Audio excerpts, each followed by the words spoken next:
and welcome to tonight's Commonwealth Club World Affairs program. I'm Jill Violet, the co-founder of the Museum of Children's Art in Oakland and founder of Playworks. Tonight, I'll be in conversation with Marian Seidemann-Fredman, author of the new book, A Time to Hide, based on a true story of survival during the Holocaust, and with Elisa Clevin, the lead illustrator whose artwork brings the story to such vivid and luminous life. A few reminders before we get started. This evening's program is being recorded, so we kindly ask that you silence your cell phones. If you have questions for Marian or Elisa, please fill them out on the cards that were on your seat when you first arrived, or if you're online, you can do it through the chat on YouTube. They'll be collected later for our Q&A. So, Marian Seidemann-Fredman lives in Berkeley, California, surrounded by family, friends, dogs, chickens, as I've now discussed with many people here tonight, treasures, and memories. She spends much of her time in her garden making whimsical art and hanging out with her offspring. I met Marian back in 1988, which is now 38 years ago, when I was first working on launching the Museum of Children's Art. Marian was immediately wildly supportive and quickly became a friend and mentor. She later came to work at MoCA and took undue delight in introducing me to other people as her boss, as if that was the most ridiculous thing in the world, which continues to be a dynamic in our friendship, so it may come up later. She is also, as you're about to discover, someone who carries an extraordinary story and who has found, after many years, both the courage and the form to finally tell it. A Time to Hide is her first book. Elisa Clevin is a celebrated illustrator and author of more than 30 books for children, known for her intricate, joyful, multimedia work. When Marian brought her this story, Elisa brought it not just extraordinary craft, but deep feeling, and the images she made are woven throughout every page of this book. I believe that Marian and Elisa initially met actually through MoCA's Then and Now exhibition, which was an annual exhibit that MoCA did with the art of adult children's illustrators counterpointed with their art as kids. I love that that was the sort of how you met. I also want to acknowledge that throughout the book, it's almost like, we'll talk more about this, but there's the work of a number of different artists. Juliana Fredman, Marian's daughter's art is in it. Diane Dove's work is in it, and a neighbor will talk more. Bob's art is in there as well.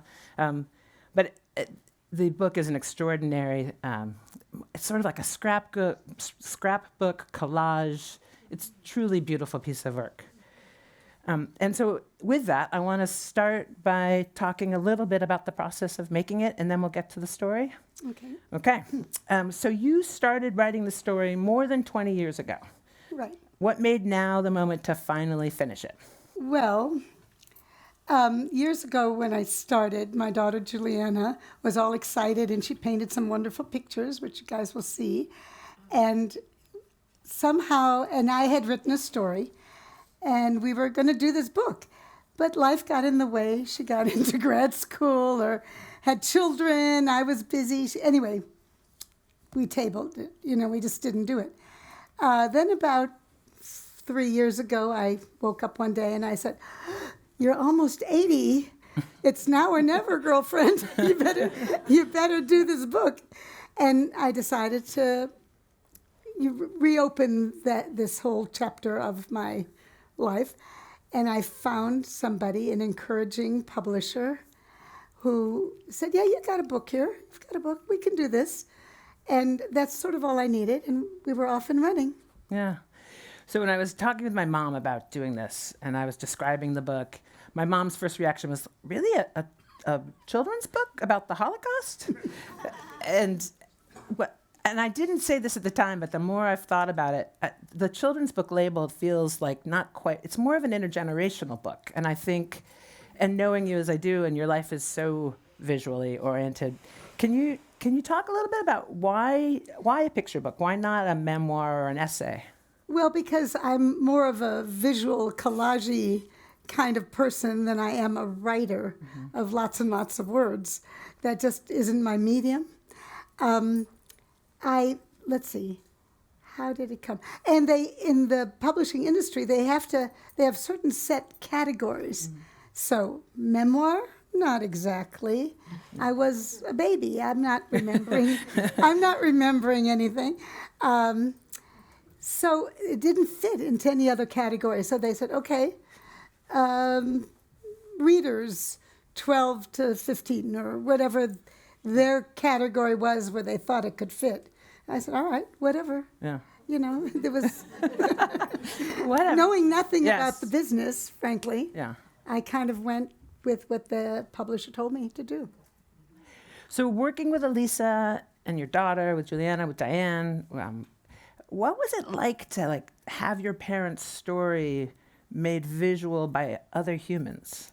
Well, because of the particular humans that they are, it was ultra fun. Yeah. It was like going to camp together or something. It was, Yeah. or doing a project with people you really like. Yeah. It was wonderful, and I'd say a great element of my enjoyment of this book is who I had a chance to work with. Yeah. Yeah. Was there an image when you saw it and you're like, oh, they got it. They really see what I see. Not a moment, but a whole. Yeah, I knew they got it. Yeah. I felt it almost from the get-go with all of them, that they knew what I was talking about and they knew what I wanted, and I didn't have to do too much leading or instructing. They just did it, Yeah, that's nice. Elisa, Marion brought you a deeply personal story, a family story, and not your usual sort of vibe on some level. I'm very whimsical, and Yeah, actually, the first sketch I made, Marion was like, "It's really sweet, but I don't really know if that's exactly what we're looking for." And she said, make it Chagall-like, which is my natural way of, I do flying people and very kind of flowy, magical, It's just that's how I've seen the world since I was little, and for some reason I never outgrew this love of, making up magical places and whimsical things, and that's where I feel safe and happy. And so I did something like that. And she said, I have chickens. I knew Marion, but not real well. And she was like, make chickens. And I know I love your Chagall style. So I kind of made them upside down in her yard with upside down chickens and dogs and people dancing. And then it was I had to readjust, but it was a good stretch for me. And I totally connected with the heart of the story. And in a way, I love fairy tales, and I make fairy tales. But this is a fairy tale, too, because it's about, a real fairy tale. I'm not trying to belittle it, because we live in a world of, fairy tales are scary. There are monsters, there's evil, there are good people, there are magic things happen. And also I loved, when growing up, I read Anne Frank over and over, and I felt like she was my friend. She was such a kindred spirit to me. And I couldn't believe that it ended in such a horrible way. Something must have happened to save Anne Frank. So when Marion said, I was born, did you know I'm a Holocaust survivor? I didn't know that about her when she first reached out to me. I was born in an attic to German Jews who were taken in by strangers, by Gentile strangers who risked their lives to save us. And my parents were a newly married couple, and while we were in hiding for 2.5 to 3 years, they conceived me, and here I am. And I was like, that's the happy ending to Anne Frank. Marion isn't Anne Frank, but the similarities are so striking. And it kind of healed a lot of, not that I'll ever stop feeling devastated by everything that happened to all the Anne Franks out there and the ones that are happening right now. But here was a ray of hope and light and the goodness of people. That's what I loved about her book, too. It wasn't just the tragedy. It was the people. I don't mean to ramble on too long. No, but it's it good. was the people that we need now to give us hope, to remind us what human beings should be and are, and to fight the monsters, that these acts of, Amen. incredible, heroic, quiet heroism Yeah. can help Marion come into the world. Anyway. No, that's it. So let's turn to the story. The book opens in Bochum in 1937, and your dad thinks Hitler is all talk. Surely nobody's going to listen to him, but your mom, Greta, sees it differently. What do you make of the difference between your parents and those two perspectives? Feminine intuition. I mean, I think men. Oh no, that's wrong to say. My my Never stopped you father. before. My father wanted to see what he wanted to see, and since he couldn't imagine listening to somebody like that, he couldn't imagine that other people did, and she could. Yeah. She got it. And there's quite a few occasions where he had some foolhardy idea about what to do, and just, that isn't going to work. We've got to hide. We've got to make a plan. Yeah.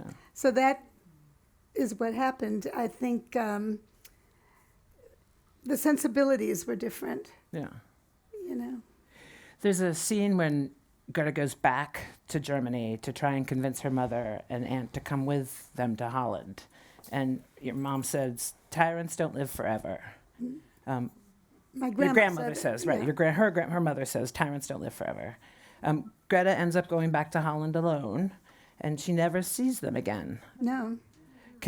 What do you want people to sit with in that? Well, it was, that was huge in her life that she was so close with her mother. Her father had died when she was 14, and she and her mother were quite the dyad. They went everywhere together. They skied, they holidayed, they did a lot of things together, and she loved her so much. So having made a commitment to a man that she didn't know very well, right. and leaving her mother was, I think, a horrible conflict for her. Yeah. But her mother said things like, my dear, you've married you've chosen a man, you have to go with him. That kind of attitude. And she sort of blessed her leaving and said, we'll be all right, this will end, and then life will be normal again, and we'll see each other. Don't worry, go back to Holland. Yeah. And I think her mother believed it, but then her mother did get deported. This is 1938, this conversation, and her mother was deported and gassed in 42. Yeah. So, and my mom was pretty tough cookie, and she didn't lose it very often about these things, but once in a while, going to view the play of the Diary of Anne Frank at the end when they get deported, she lost it. She had to run out of the theater. And she told funny stories about her mom and jokes, and, she lived I don't think, for some reason, she wasn't as bitter as one would have thought she would be. Yeah, I want to ask you about that more. I do want to go. I want you to read aloud from the book, and so I think we can pull up the picture from the first image. There's this passage, the moment when Greta tells Julius that they need to make a plan. Do you have that one? And that's Marion's art. That's our. Yeah, we wanted to. Yeah, I know. Yeah. Unfortunately, the art that's showing is not that of. I love that. Really, I love it It's too. the right. No, Yes. it's great. Should I just start? Please, yeah. Large trains started pouring in, and Jews were ordered to climb inside the cars. The Nazis claimed that the trains would take people to factories where they would work. Every day, more people boarded the trains. Julius wondered if he shouldn't obey the Nazis' orders. A little work won't hurt us, he said. All lies, Greta exclaimed, shaking her head fiercely. Your father got the same order in Berlin, and we haven't heard from him since, she reminded Julius. Do you really believe they wanted your 84-year-old father as a worker in one of their factories? They needed to make a plan. So your parents tear the yellow stars off their clothes. They board a train and they disappear into the dark. I mean, what do you imagine that felt like? really scary.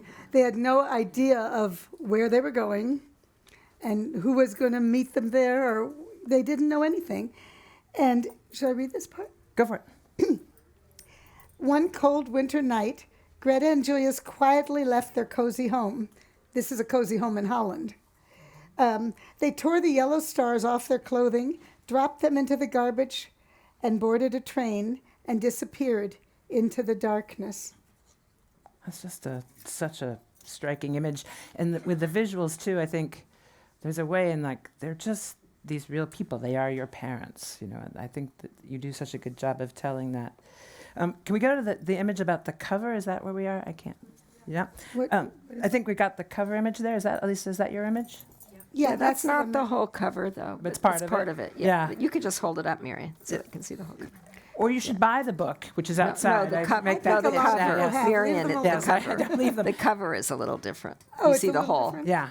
figures, all the figures. So this is your image, and it's the one that became the cover. Can you tell us what you were seeing when you made this image, and a little bit, what did you want someone to feel when they saw that, even before they opened the book? Well, Marion had a little sketch that she said, I'm thinking of them going to the train as the cover. You helped inspire me. Yeah. Just a little sketch, and then it resonated with me really deeply of these two people who had been married only a short time and had each other up against a very terrifying world. And I guess I just put myself in their place, you know, maybe how I would have felt when I was a lot younger, just clinging to my love in a very savage world that's turned crazy. Yeah. I mean, the parallels between what's going on now are so striking, you know. I mean, whatever, I shouldn't talk about that, but just so much brutality and lack of compassion and empathy. And I just wanted to show them kind of holding each other against the scary, dark world. Yeah. And yet the world is still kind of normal. That's what's so creepy about it. Like, there's a cat in the window and somebody's bicycle, you know. There's normal life going on. Imagine how people, you know, Right. picked up by ice feel as they're being, you know, as they see the world, kind of the normal, the ordinary world, and they're going to some unknown, terrifying place. Maybe it came to me more naturally because there's so much of that in my consciousness right now, and it's so haunting and upsetting. But also, the way I was raised, my grandmother's a Holocaust survivor, and, you know, I was just kind of raised steeped in that, and so it wasn't so hard to slip into that. The stories that we were Yeah. told. Yeah. So your parents, we'll come back to this a little bit, but your parents lived in an attic for almost 3 years. They're cold and hungry and waiting. And there's a moment, you mentioned the coziness of the cozy home. There's a moment in the book where they've decided to dance, even though they have no music and it's completely quiet.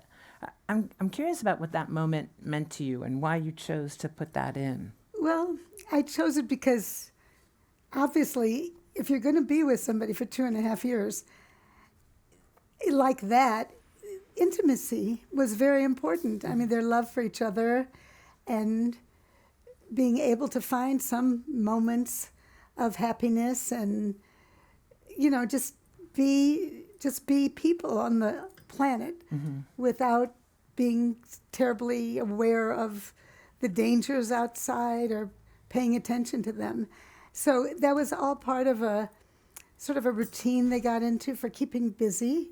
You know, they had to find activities. I'm sure they played some cards, and there's a thing in here where she was always trimming his mustache and finding things that needed to be done. The days and nights are long in a place like that, you know. And anyway, I liked the notion of them being able to hold each other and love each other Yeah. through it all. Yeah. There's this earlier in the book, there's a T, and you use the word, and I apologize to those who speak Dutch. Gezellig? Gezellig. Yeah, that. Does anybody Yeah. raise your hand if you can pronounce okay. that? So that it's such a great concept of like this. It doesn't totally translate directly into coziness, but the way it comes across. And the book it's about the Holocaust, and there are parts of it that are very, very scary, but you blend in this sort of gezellig it's present in the book. And I'm curious about, and also knowing you for as long as I have, it's a big part of the vibe you create around yourself. And I'm curious about how you think your parents managed to summon that and then to live a life where they instilled a kid who then grew up to really embody that concept so much, given everything. Well, some of it I think is luck, that they happen to be people with optimistic, positive natures. They afterwards, when as a child growing up, there was a lot of talking about the Holocaust and storytelling, but there wasn't as much vitriol and hate as I imagine comes out of some families who went through what they went through. And I think disposition is luck to some extent. They were just positive people, and they didn't let suddenly, when they were liberated, they were poor, but it didn't matter that they didn't have what they used to have. They were alive, and they were grateful to be alive. And they finally, in 1947, got to America, where there was still some surviving families, and they were just glad to be together again. I think. You've commented that you were struck that your parents, you moved to the United States, and they never were overbearing or too. I can imagine being hyperprotective of your kid after you. Yeah, no, they were pretty good that way. I mean, my father was the type that when I was older and dating, never went to bed till I showed up, and could be seen in his boxer shorts and wife beater T-shirt on the sidewalk looking in cars and stuff. I mean, he was a little overprotective in that way. But in general, I did get to go out and do what I want and, live a kind of a normal American life. Yeah. So back in the attic, Julius tells Greta at one point, "We will hold each other tight, and one day will end, and another will begin, and it will be over." What do you know about your parents that they could summon that kind of it just feels like an extraordinary ability to put faith into the future being brighter. Yeah, well, I think that's exactly what it was. It was faith that we're going to survive this, we're going to get out of here, and we're going to make a life somewhere, who knows how, but, we'll be together and we'll figure out something. It's like, it was very much, I think, how they felt. They didn't, a lot of people ended up some of our family ended up in Chile. They could have ended up in Chile, but they didn't like that idea. But if that had come through first, that would have happened. So I think it's having faith in the future and being optimists by nature. Yeah. And that was certainly good for me to grow up with, rather than what I saw in some survivor families where, much more pain than my family demonstrated. Well, I think, we'll get off the subject and we'll switch to the birth, but I was struck that there's scary images, the story is scary, and we'll get to more there's a very scary scene in there, but this kind of, the presence of fear, but then the navigating the fear I'm curious about the image of hiding, and if you're reading it to a younger person, a child, hiding might sound like a game at first, and then you're introducing this concept about hiding being like, oh no, this was life and death hiding. Yeah. And I guess I'm wondering what do you want kids who are reading this to understand about what was actually going on? Have you thought about how? When you talk to your own kids about it, how did you do it without being too scary? And I don't know. How did I do it, Peter? did she succeed? Yes. I think there's a way to talk about it that's sort of matter of fact without being scared of everything outside around you. Mm-hmm. That was a horrible moment in history and in time, but hopefully we're not going to see that again. And we survived it, was pretty much Yeah. their attitude. I think I'm looking for ways to navigate fear. So, we can just keep checking in on Yeah, this. Well, also, they had these incredible, the people who rescued, The who people around them. Yeah. were like embodying hope. Well, that's another thing that and- came through very, Yeah. very big, that all these people who didn't need to risk their lives, Right. risked their lives. Yeah. And, that makes everybody, me, question myself, like, how far does one go to help somebody and save them? What if you're endangering your own Yeah. life? And, or worse than your own life, your children's lives, Yeah. Yeah. So let's turn to that. So in the birth, when Greta finds out she's pregnant, she says, I have no home, no passport, no country. I'm stateless. I have no right to bring a baby into the world. But the doctor who's attending to her, Dr. Forster, tells her that bringing a new Jewish life into the world is the greatest act of resistance against what the Nazis are doing. And it makes me want to cry, this idea of framing your birth as an act of I know. resistance. I find that so delightful. But how do you carry that? How do you carry that? You yourself were an act of resistance. Yeah, well, I think that's very cool. Yeah, I do, especially since I've had children and identify now with how it feels to be carrying a child, I get it. Yeah. I kind of get it, that it instead of being terrified anymore, she just saw it as hope, that maybe she was a believer in something and said, nobody would have let me get pregnant and have this child if it was just going to die. So Yeah. it's going to be all right. But because that was sort of her modus operandi, Yeah. it's like I think she got hopeful because, of course, she didn't never planned to be pregnant, Right. but then saw it as some kind of a sign from the universe that it was a good idea. It was a good idea. It was a good I feel idea. good about that. Can we see? I don't know if you have the slide up of the baby book, the baby page. Not Is the get slide that. up there? There we go. So this image was made by your parents' neighbor, Bob Panicock, in Holland after the liberation. Yeah. Can you tell us a little bit about it? Yeah, well, it's the front of my baby album, and about 6 months after they were liberated, he came over. They went back to where they had lived before they were in hiding, and he came over and he took a bazillion pictures of me in the grass and on people's shoulders and created a baby album. But it was all sort of on a day, that he because he didn't.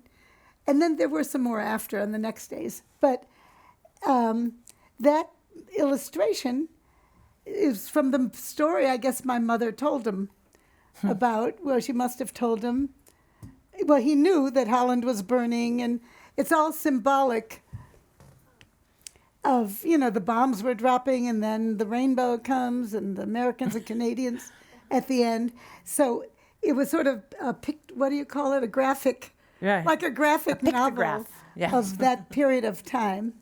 And at the bottom is my name, and it has all the basic things you find out about a baby, the weight and the time of day and all that. And his wife is mentioned in the book a lot because that was my mother's best friend. And they were very close. And so he created so that I had a history from the beginning, and that baby album became pretty important to my mom. I have a funny little anecdote about that. I'm still in touch with his sons, who are a couple of years older than me, 2 and 4 years older than me, I think. And we were over at his house, at the older one's house in Holland, and I said, could I see your baby album?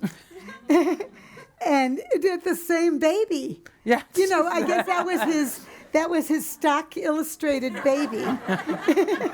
And of course all the details were different because it was that child's story. Probably, but it did have bombs and things also because that baby was born during the war earlier, I was born at the end of the war and he was born 4 years earlier.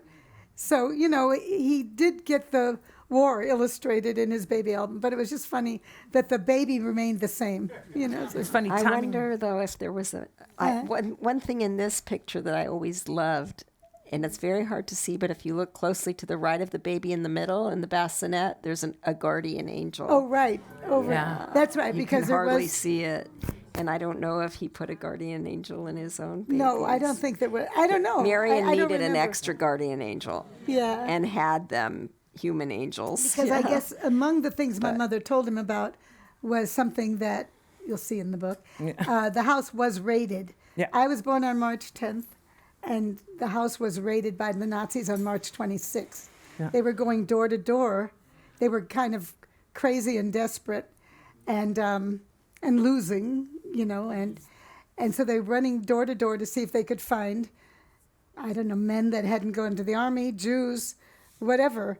And Let's read that passage. okay, Let's start with Achtung. Achtung. Okay, Achtung. here it is. Achtung, attention. They pounded on the door, demanding to be let in to check if there were any Jews living there.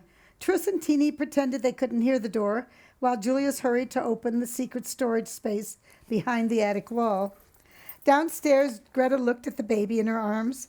They couldn't hide with her. If she cried, they'd all be found and killed.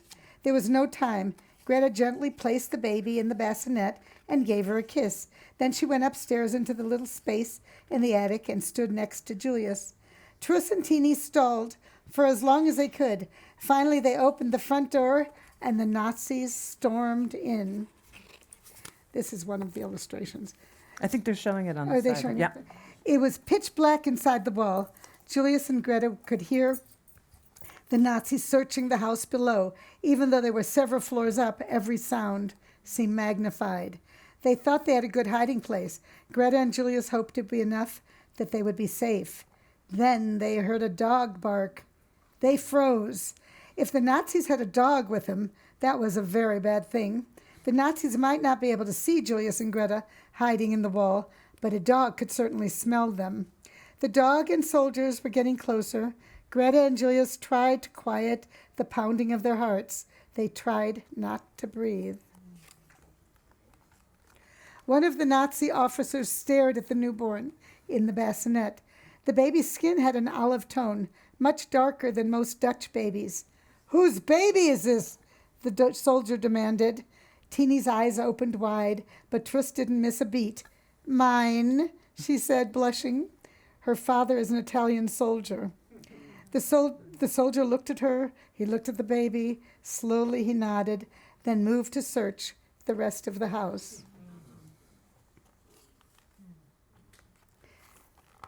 I'm still going. Keep right? going.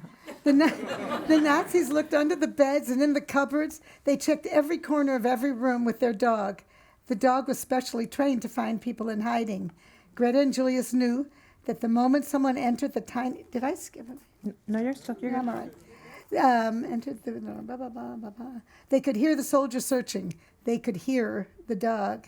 In the dark, on the other side of the paneling, they held their breaths. Staying as still as they could, they silently hoped with all the strength they could muster.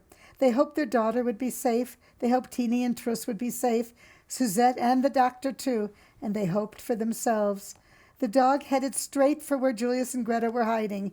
It sniffed the wall a few times, then it turned and pulled its Nazi handler out of the room and down the stairs. Greta and Julius could not believe it. The dog had saved them all. Whoa. Okay, so two things about this. How do we can clap? You want to like ah? I've now reread it a few times, and there are two things. The first is, as a mother, putting your baby in the bassinet and then leaving to go hide.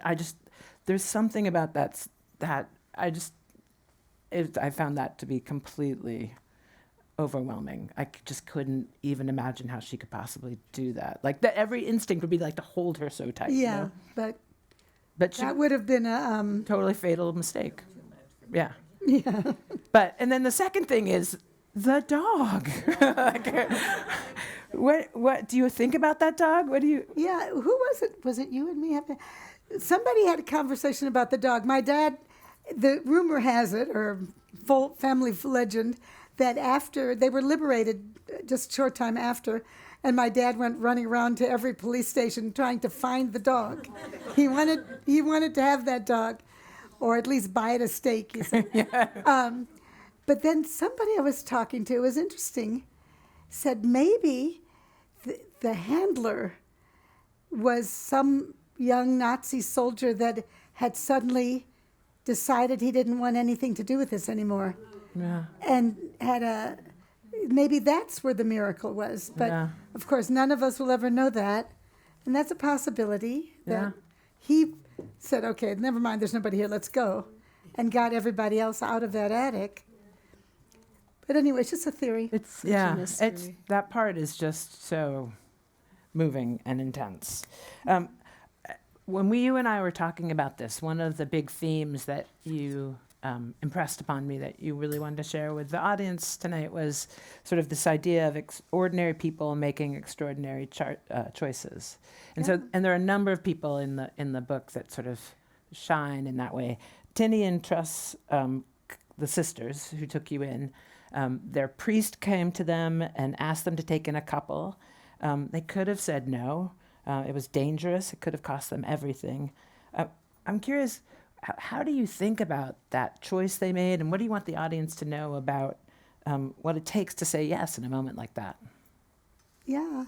Well, courage, a lot of courage. And I think in their case, it was religion, it was belief that it was the right thing to do, that it would be a sin not to. You know, that might be one of the good things that comes out of being religious. A lot of things aren't. But, and Suzette, the underground worker. Yeah. Talk about her, because she's a fascinating character. Yeah, she's a throughout. fascinating, and I don't think they really got to know her very well because she simply came and brought stuff and brought news and talked to them, but she provided information from the outside that they weren't getting, and you know, she kept them hopeful. She would tell them about different battles that have been lost where the Germans were retreating here and there, and she was a friend, and was like, to have a friend was pretty important in those days. And the two women downstairs were not people they would have ordinarily known. Their family were missionaries, and they had been back and forth from Indonesia a million times, teaching people religious things. So they weren't people that my parents were likely to ever have hobnobbed with, but they had a very strong sense of moral courage and followed what they had been taught and what their instincts told them to do. And it's amazing how brave they were. I did get a chance. One of them was still living when I went back to Europe with my mom when I was 10. And we stayed in that house again.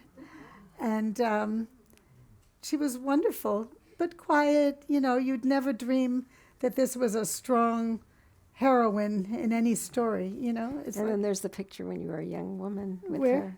The picture of you in your 20s, I think. Oh, yeah, picture, it's somewhere in there. yeah, at the Yeah, it was- end, toward the end, yeah.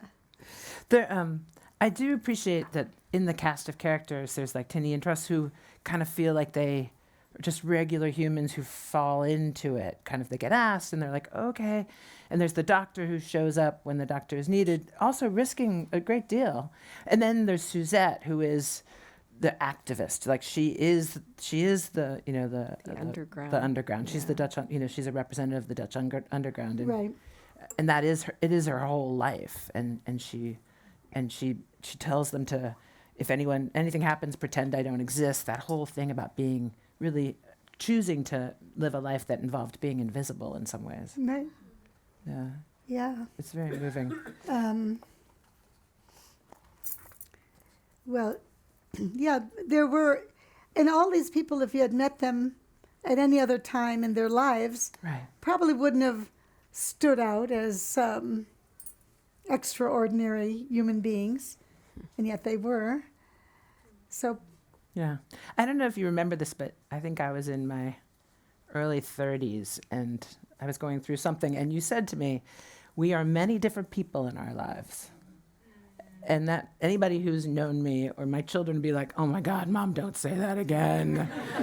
But it made such an impression on me. And I wonder how much that is just the life that you've gotten to live. And we see that. And this is a moment where we get to choose who we are in this moment in response to the current situation.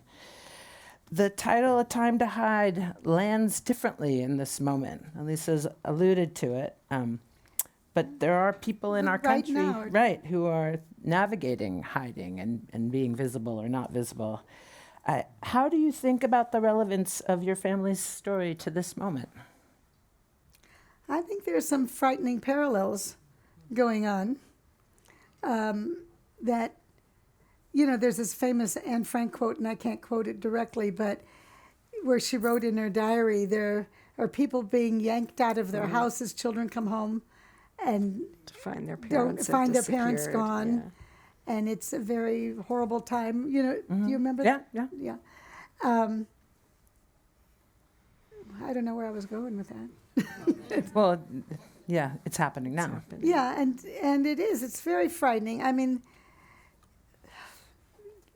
I think we have to do whatever we can, resist. We have to rise up and resist, which I think a lot of people are doing, maybe better than I know how to do it, but it's Yeah. it's a frightening moment. People are being disappeared, sent to horrible camps, prisons, places, Yep. and And you know, children. I don't, Right. and most of us are just being upset about it, but not able or to do anything about it. And Yeah. I don't have any advice on Okay. how to. Yeah. Well, do what you That- can, I think. Huh? Do what Even you can. if you feel limited.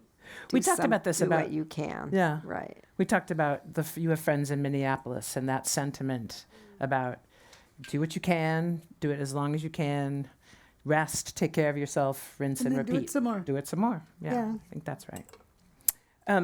I think we have some questions we've been collecting, and so we'll get those up here. But the dedication ends with "never again for anyone." I'm wondering, what does that phrase ask of people in this room tonight? You, I'm asking you, because you're the author. You brought us all here. Well, I mean, in a reasonable world, people shouldn't have to hide and be fear for their lives and for their children's lives, and I just don't want it. I just don't want it to happen. And the question is, what can we do? Mm-hmm. How to make the reality different? I'm not sure I know, except for resist, fight back, stand up for what you believe in and what's right. Yeah. And, And I good think be to each inspired other. by what we see. Yeah. Yeah. Yeah. I don't see anyone handing me cards, so I'm gonna. Yeah, there's a card right there. Grab some of those. Yeah. Sure. Arden, you want to bring them to? Yeah.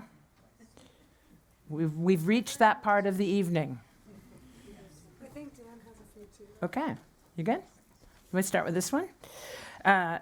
Do you remember the first time you heard the Anne Frank story? Do you have any reflections on No, that? but I don't remember because it was so much a part of the tapestry, of family conversations and stuff. So I probably heard it parts of it a lot of times before it even registered what it was about. My mom sort of had and Steve recently read that Anne Frank died days before I was born. Oh, wow. So my mom really thought I might be her reincarnation.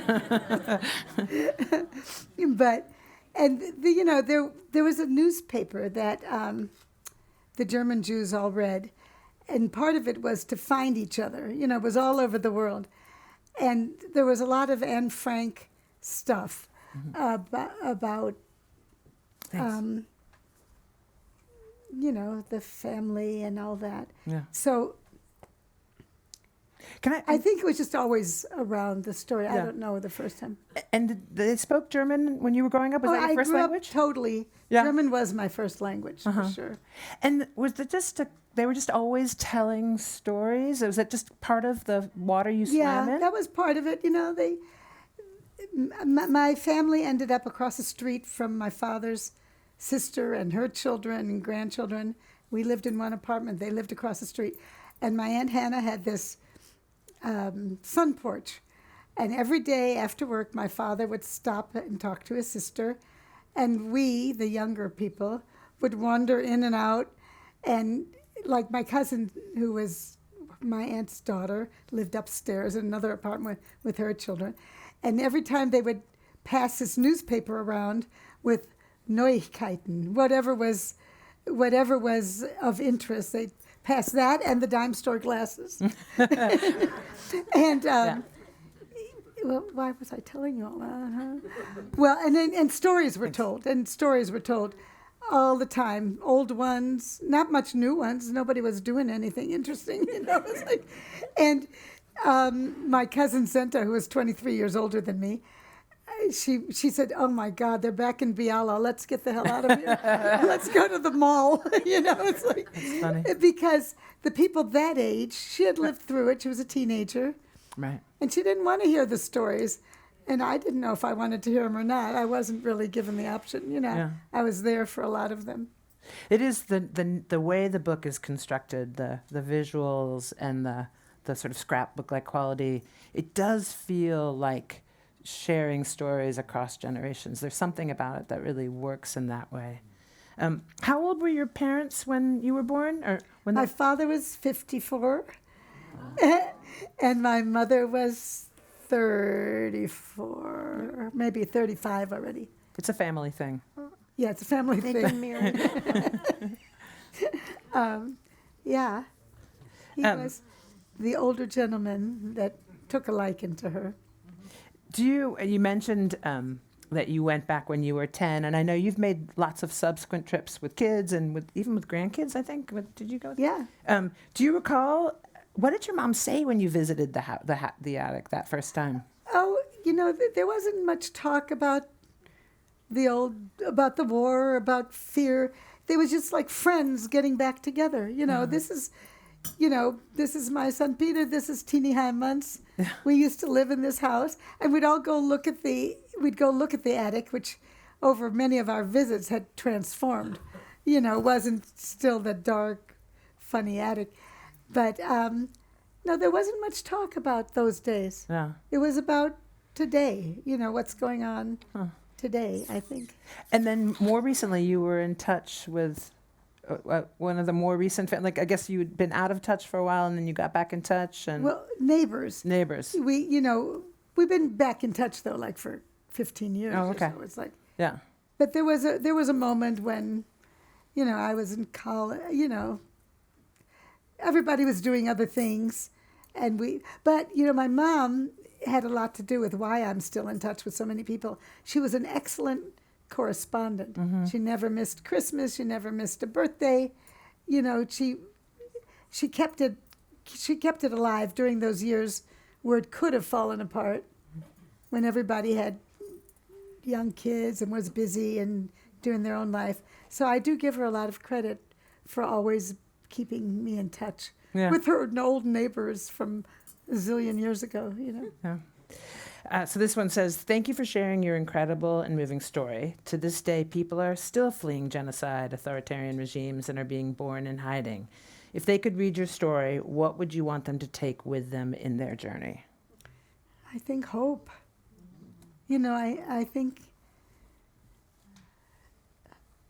if they could read, if they're in hiding and they're reading about Yeah. that hope that some people do survive and live to tell the tale. It's Yeah. like, I think.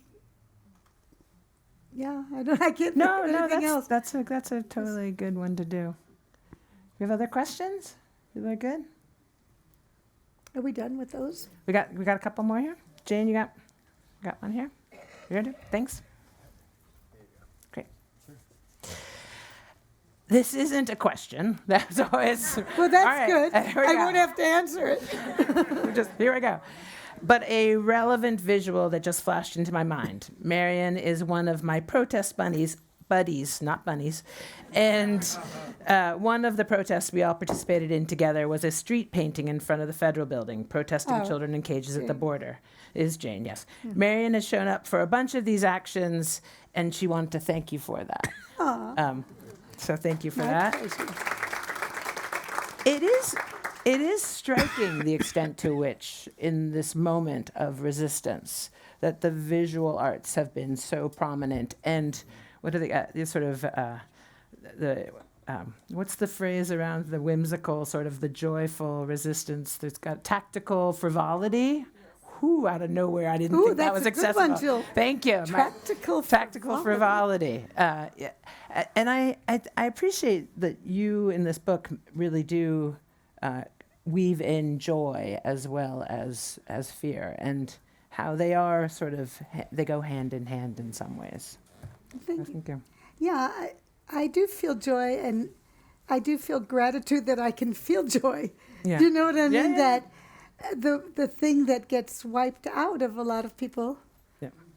is their ability to feel joy when you go through horror. And I do have to credit my parents with that, Yeah. because they didn't burden me with their pain, which I know they had. I mean, I knew about it, but they didn't lay it on me. You know, they Yeah. didn't indicate that I have to be sad all the time because horrible things happen to their parents and Yeah. things like that. So, That's a good reminder. you know, I think it's a lot the people I know that had a hard time growing up as children of refugees, of Holocaust survivors and things, were the people whose parents were so damaged and beat up, and just Yeah. that, you know, that they couldn't pass on anything happy. And my parents could. Yeah. They did. That's a gift. Elisa, there's a question someone wanted to ask you if you could describe a little more about the artistic process, and especially drawing real people and Marion's family members. Well, that was a lot of fun. After I stopped making them all flying around, I just, Marion's house is so wonderful. The book is like one big collage, and her house is a collage with all these incredible, just eclectic bits and pieces of everything, from beautiful fine art to found objects and children's art. I love it. So when I saw her house, I felt just inspired and at home, and it seemed like something, I felt like a kindred spirit. And she gave me, she has a very big family. This is the end picture of the family. Her 4 children sitting on the couch with her, and her many grandchildren, and a chicken. She has many chickens. And a couple of the dogs, and her little dog Snoopy on her lap. And I don't know. I mean, I almost forgot the question. You said Drawing real process. people. Real people. Oh, yeah. The process, Well, yes. I looked at photos. She gave me photos, and then I started meeting them in real life, and just kind of, I tried to be a little accurate. Reality isn't my strong suit when I draw, highly but overrated. it Yeah. was It's not mine a either. nice challenge. And then I wove in little collage pieces, like that's really Steve sitting right there, Marion's husband, with their little granddaughter Daisy. It's a photo that I kind of collaged into I didn't take their real photo, but digitally I could put it in, just kind of an amalgam. And I used to do I do a little work digitally now, but I used to actually cut and paste little photos in, or, so. It feels like that. Your It's art very feels- yes. textured, yeah. But these are her plates that are over her house. I would photograph her things and then come home and kind of work the photos into my collage. So Elisa, one person asked as a follow-up, you'd mentioned fairy tales. And if you had any thoughts about how storytelling and fairy tales might be more intentionally brought to bear to foster and inspire courage. Ooh, that's Or a you tough one. Or you could just say yes. Yes. Hallelujah. Well, That's like a that's master's us. thesis. That's like the human condition, you know. yes. I mean, some of the archetypes are, or the fairy tale. Like I said, monsters Yeah. are in fairy tales, and they're with us now, and they always have been. Yeah. But then so have angels, and I'm not talking about little winged creatures, but you know, the people who took Marion and Yeah. you know. You know the thing her about family monsters, and- though, right, is that monsters come from the word monstrare, which means to show. I And so didn't the know that. Oh, idea yeah. is that monsters rise up in moments to show us that we need to make changes and that we Right. need to respond. Right, and we need to overcome them. Yeah. And maybe all of the, I was really heartened by Hungary Yeah. Yeah. with all, Amen. you know, look what happened. Yes. They overthrew a monster, basically. Yeah. And we just have to keep connected and out there And and help overthrow and the not monsters. buckle, right, and not stay too silent, you know, not stay silent at all. Keep speaking up, keep helping people, keep donating what you can, just all that, those little forms of activism, Yeah. you know. Anyway, Yeah. Marion, 2 more questions, and then we will move to wrapping up. When we graduated from University City High School in 1962. Wait, who's here? From There we go. wait, stand up, whoever you are. The high school person. Oh, it's Sandy. Okay. I didn't realize how close we were to the end of World War II. Did you know other classmates who'd been refugees from World War II? Well, Ruth. We're going to have coffee after I can tell this. Yes. Ruth was, her family came through Shanghai. They escaped from Germany and ended up in Shanghai, and she was born in Shanghai. So that's who you know. I don't know if there were more than that. Oh, Susie Prince. Susie. I like how everybody had last names in high school. Then you get Well, to especially Susie's. Susie. Yeah. You know, they Yes. had to have a last Yes, name because yes. there were so many. There's a request that you talk about the pin you are wearing. Yeah, this is my grandmother's brooch. And I don't know when my mother got it, whether it was on that, if she had given it to her earlier, or if it was on that visit in 1938 where she tried to get her to come. Because otherwise, I can't figure out when she would have gotten it. Because everything was gone, you know, everything in the houses was ransacked. So I don't know if that was, I've always been, is she wearing it in Yeah. the photo too? In the book? yeah, There's a in the picture book of she her. wears in the yeah. photo. So I decided always when I'm talking about the book To wear to wear it. it. Right. But it's, you know, it's super sad to me that, well, of course it's super sad. I didn't have any grandparents. And, you know, I felt, that's the only deprivation I ever felt. Like we came to St. Louis and we lived in sort of a funky neighborhood and we're poorer than a lot of people at our high school. But I never felt any deprivation, except when people started talking about their grandparents and showing up places with their grandparents. Yeah. I thought, that's not fair. I was supposed to have some grandparents too, you know. So, Yeah. Okay, I'm going to take the moderator's prerogative, and my last question is, what do you think your parents would have made of this evening? oh my God. They would have been amazed and thrilled and a little surprised. And that I could bet they put would two have been words proud together. too. Definitely proud. Proud, Marion. They would have been proud too. And they would have been very proud. And probably this might have made my mom cry a lot. You know, it's, but I think they would have, yeah, mostly proud and happy. I didn't have to do much for them to be proud of me, to tell you the truth. You know, that just existed That's was a nice enough. gig. And it made me probably accomplish less than I should have. Because everything was all right with them, you know. It was like, college, you want to go to college, don't go to college, whatever you want to do, you know. But yeah, I think they would have been quite thrilled, you know. I love that photo in the book that says Marion alive. You Yeah, were she alive. had a little postcard, And she's I a guess baby made, in and the- she typed with her little red ink, Marion alive, and sent it to the family that she heard about. She knew where they were. Yeah. And it's from that same batch of pictures in that year, that August after I was born, in March. a whole lot of pictures, but they're all on that same day. Yeah. Well, I am personally so thrilled that you were alive, and it's such a gift. And thank you so much. Our thanks to Marion Seidemann Fredman, author of A Time to Hide. Well, I'm very thrilled to be here with all of. There's so many. I mean, I'm all warm and fuzzy about everybody I'm seeing, and that you guys came out, and I'm very grateful Thank you. for all these people in this room. We're grateful for you. And my We are. opportunity to. We also want to thank Elisa Clevin for the illustrations that make this story come to life. And Diane is right there. Juliana. And Juliana's Juliana. here. That's Juliana. Diane, you should get Juliana up. did the And original. Juliana. It was a collaboration. Yeah, it definitely was a collage And- work. Of, And Diane Dove is and here. Diane Dove. Whose chicken I have. So There's many all- of You have her. the drawings. I have her chicken. We encourage you to pick up a copy of Marion's book here tonight at the book signing or at your local bookstore.